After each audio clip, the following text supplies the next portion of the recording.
The Seng Khasi organization successfully hosted its annual cultural and spiritual celebration, Shad Suk Mynsiem, or Dance of Peaceful Hearts, at the Weiking Ground on the 7th of April 2025. The event drew a significant gathering with over 579 participants arriving on the 6th of April and attendance reportedly surpassing 1,000 on the main day. Originating in 1911, Shad Suk Mynsiem is one of the most revered cultural festivals of the Khasi community. The event serves as a traditional offering of gratitude and prayer to the Divine Creator with the hope of peace, prosperity and well-being for the community throughout the year. While the celebration remained rooted in tradition, in recent years the presence of VVIP guests facilitated by the district administration necessitated enhanced security measures. It was noted that these arrangements were not initiated by the Seng Khasi and, if not managed with cultural sensitivity, could disrupt the natural flow of the event. The participants, primarily members of the Seng Khasi faithful, upheld indigenous religious customs throughout the three-day observance. The festivities began with rituals and prayers at the Seng Khasi headquarters in Maukhar, seeking divine permission to hold the dance. Only those who continue to follow the Khasi traditional faith are allowed to take part in the ceremonial dance. While the event remains open to all spectators, participation is restricted to unmarried women who maintain ceremonial purity. Shad Suk Mynsiem is regarded not only as a religious observance but also as a celebration of Khasi identity. The rituals performed reflect the community's deep connection between culture and faith. Community elders expressed concerns that the erosion of such traditions could weaken the cultural distinctiveness of the Khasi people, as their identity is inherently linked to their indigenous religious practices.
Today marks the 114th year of the Shad Suk Mynsiem, which was started in the year 1911 and was given the name Shad Suk Mynsiem in 1912.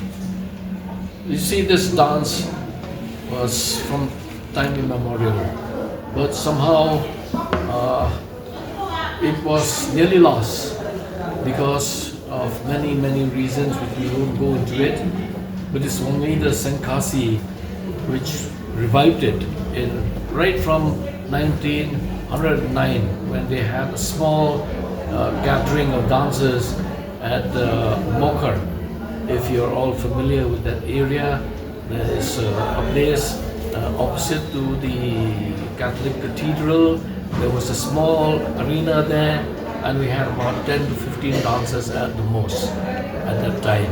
And then we shifted the dance to this ground, and there were a lot of roadblocks and hurdles which we had to overcome before we could really make this Shad Suk Mynsiem as grand as it is today.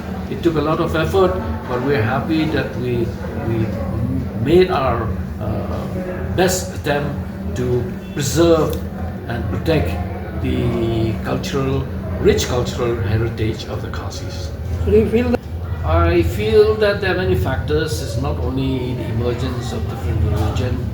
I feel that over the years also, people, if there's no leadership in anything, things which are precious to the community tends to evaporate.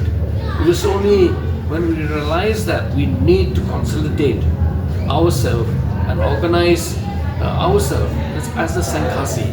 That was in the year 1899, on the 23rd of November 1899, that 16 elders from the Seng Khasi formed the Seng Khasi Khmer, and we were able to sit down and really work out strategies of how to keep our tradition alive. And we are so very proud that we have managed to do so. I think many of you who have been here witnessing this dance every year, you would see how it has grown in stature and grandeur. So you will see the younger generation now taking part enthusiastically in this dance rather than the senior citizen or the elders. But as you can see, witness yourself in the field, there are more younger lads and damsels who are participating. Dances also have increased, where the Seng Khasi in different areas, like in Malem, Tersar, Marbisu, Sora, everywhere they are holding this dance, knowing that there is a need to preserve our culture. So that's why these various units of the Seng Khasi are holding these dances every year. Sometimes there are about two to three dances in one day. Like last week, I think was held in Sora, in Sorarem, in William. They were held in Maulai. So it has been growing. It's been growing, and we are happy. We are very happy that the younger generation also have realized the importance to preserve our rich heritage. We have been explaining that so many times, and we're happy to explain it again. Is the men? It reflects on the significance that men are the protector of women. They protect, and the women are the one who runs the household, who runs the family, who keep the family intact. But it is the men who always protect the family and the women folk.